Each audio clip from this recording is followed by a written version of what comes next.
Hi friends, அனைவருக்கும் வணக்கம். எல்லோரும் எப்படி இருக்கீங்க ஃப்ரெண்ட்ஸ்? நல்லா இருக்கீங்களா? இந்த வீடியோவில் நாம் குழந்தைங்களுக்கு நல்ல பசி எடுக்கிறதுக்கான சூப்பரான ஒரு ரெமெடி எப்படி செய்கிறதுன்னு சொல்லி பார்க்கலாம். இது செய்கிறதுக்கு நமக்கு 2 பொருட்கள் தேவைப்படும். எனக்கு கொஞ்சம் தொண்டை சரியில்லாமல் இருக்குது. நான் இப்போ இன்றைக்கி ஒரு ரெமெடி ட்ரை பண்ணியிருக்கேன். நாளைக்கு அது நல்ல ரிசல்ட் கொடுத்ததுன்னா நான் நாளைக்கு அப்லோட் பண்ணுறேன். கண்டிப்பாக தொண்டை சரி பண்ணுறதுக்கு இப்போ கொஞ்சம் அட்ஜஸ்ட் பண்ணிக்கோங்க. இதுக்கு நம்ம 2 வேக வச்ச உருளைக்கிழங்கு, கொஞ்சம் பாகற்காய் இலையை நல்லா சுத்தம் பண்ணிவிட்டு கழுவிட்டு அதை குட்டி குட்டியாக இந்த மாதிரி கட் பண்ணி எடுத்து வச்சுக்கலாம்.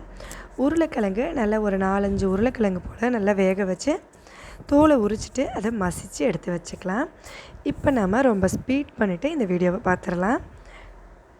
அடுத்ததாக அடுப்பு மேலே ஒரு கடாய் வச்சு அதில் கொஞ்சமாக எண்ணெய் ஊற்றி காரத்துக்கு ஏற்ற மாதிரி மிளகாய் சேர்த்துடலாம். இதை பெரியவங்களும் சாப்பிட்றதுக்காக செய்கிறதுனால நான் எக்ஸ்ட்ராவாக மிளகாய் சேர்த்துருக்கேன்.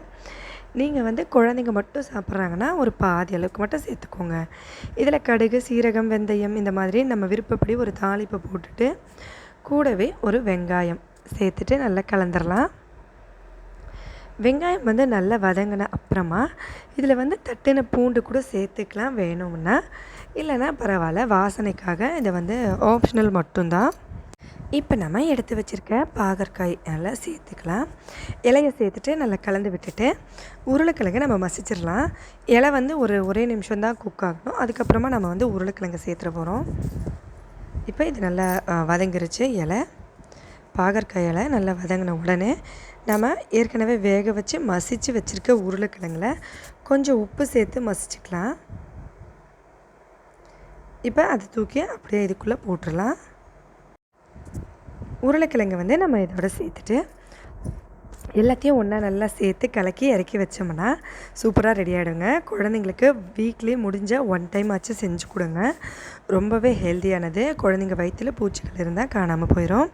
கசப்பே சுத்தமாக தெரியாது, எல்லோரும் விரும்பி சாப்பிடுவாங்க. சூப்பரான ஒரு சைட் டிஷ்ஷும் கூட. இதை நல்லா அடிக்கடி ட்ரை பண்ணுங்கள். நல்லா கலந்து விட்டுறணும், அவ்வளோதாங்க. இதை அப்படியே இறக்கிடலாம். குழந்தைங்களுக்கு சாதத்தடமும் சரி, இல்லை ஏதாவது சமைக்கும்போது அவங்களுக்கு பிடிச்ச ஃபுட்டாக கொடுக்கும்போது சேர்த்து வச்சு கொடுங்க. ரொம்பவே ஹெல்த்தியானது. இட்லி, தோசை, சப்பாத்தி, பூரியோட கூட சேர்த்து வச்சு கொடுக்கலாம். கண்டிப்பாக ட்ரை பண்ணி பார்த்துட்டு மறக்காமல் கமெண்ட்ஸில் எப்படி இருந்ததுன்னு சொல்லுங்கள். ட்ரை பண்ணி பாருங்கள். பாகற்காய் உடம்புக்கு ரொம்ப நல்லது.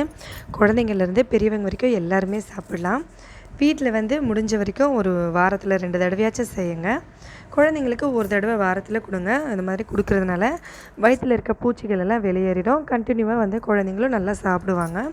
ட்ரை பண்ணி பார்த்துட்டு மறக்காமல் கமெண்ட்ஸில் எப்படி இருந்ததுன்னு சொல்லுங்கள். வீடியோ பிடிச்சிருந்தால் லைக் பண்ணுங்கள், ஷேர் பண்ணுங்கள். மறக்காமல் நம்ம சேனலை சப்ஸ்கிரைப் பண்ணிக்கோங்க ஃப்ரெண்ட்ஸ். ஹெல்த்தியாக சாப்பிட்டு சந்தோஷமாகவும் சேஃபாக வருங்க. நன்றி, வணக்கம்.